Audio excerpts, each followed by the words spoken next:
Guys, nagugutom ako. Malayo kasi sa tindahan dito, naghahanap ako ng saging. May saging dito at isugba. May mga puno ng saging. Dati kasi nakakakuha kami dito ng mga saging. Pero walang bunga guys. Dati may bunga, murang nagtampo siya. Dati kasi daming bunga natin. Dalawang beses kami nakakuha ng mga saging dito eh. Wala na talagang bunga ng saging oh. Saka pumayat siya. Sayang.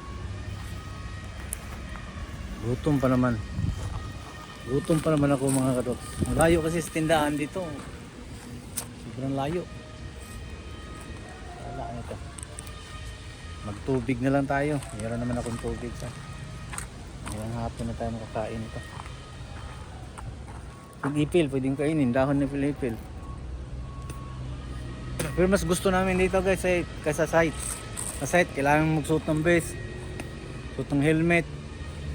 Tapos ang gulo, maraming kalaban. Pero dito, tahimik na tahimik. Tatlo lang kami din dito. Yung kasama ko si Tol Mario at saka yung gwardiya.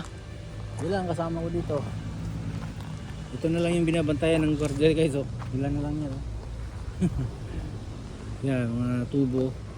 Yan. Tapos yan. Ayun, natawag si sir. Tawag supervisor guys.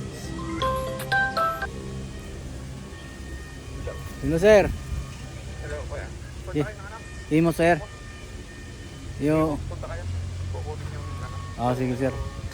set. Oo, para maka-ano kami sa truck van. Maabutin tayo ng truck van eh. Okay sir. Okay. Okay.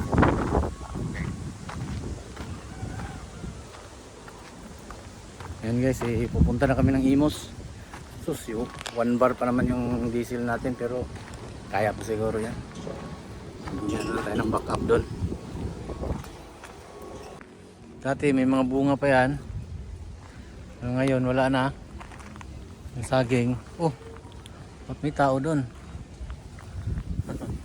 May babae. Bah, may babae si Toto ah.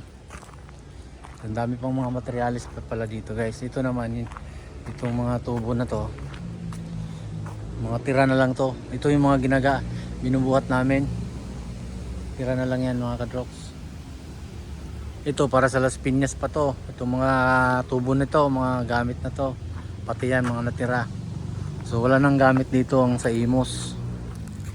Imagine nyo dati guys. Dati punong-puno to ng mga malalaking tubo. Yung kagaya ng mga ganong tubo mo, meron pang ayun, yung nandun lang nag-iisa. Ayan, punong-puno yan dito. Tapos masukal pa yan dito pag kayo pumunta rito. Sobrang sukal. Minsan natatakot ako bumaba sa truck. Kasi gabi kami pumunta rito tapos napakapal ng mga damo. Iniisip ko may mga cobra ba. Pero sa awa naman ng Diyos, wala naman. Wala. Ayun, nakahimigit isang taon na tayo dito sa kumpanya. Wala naman. Upo muna tayo dito. Ay, kasi naghihintay ako ng tawag ng supervisor namin guys kung pupunta na kami ng Imos. Kasi tumawag kanina. Sabi tatawag doon siya pa. Advisean kami, punta kami ng Imos. So, nakulimlim ang panahon mga kadroks. At sana umulan. Gusto ko rin umulan para relax ba. Para ayos. Ganda.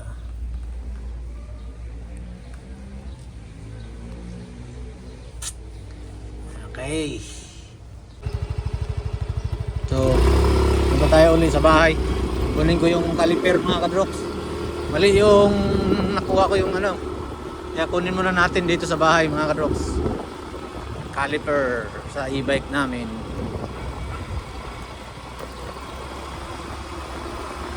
Isang kilometer lang naman ng distansya mula sa bahay, mula dun sa pinapagawa namin ng e-bike.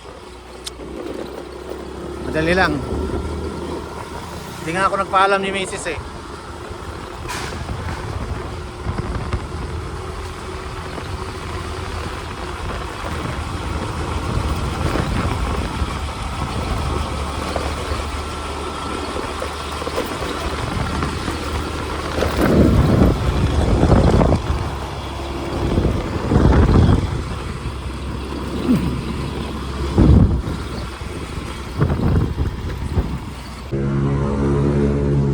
What's up mga kadroks?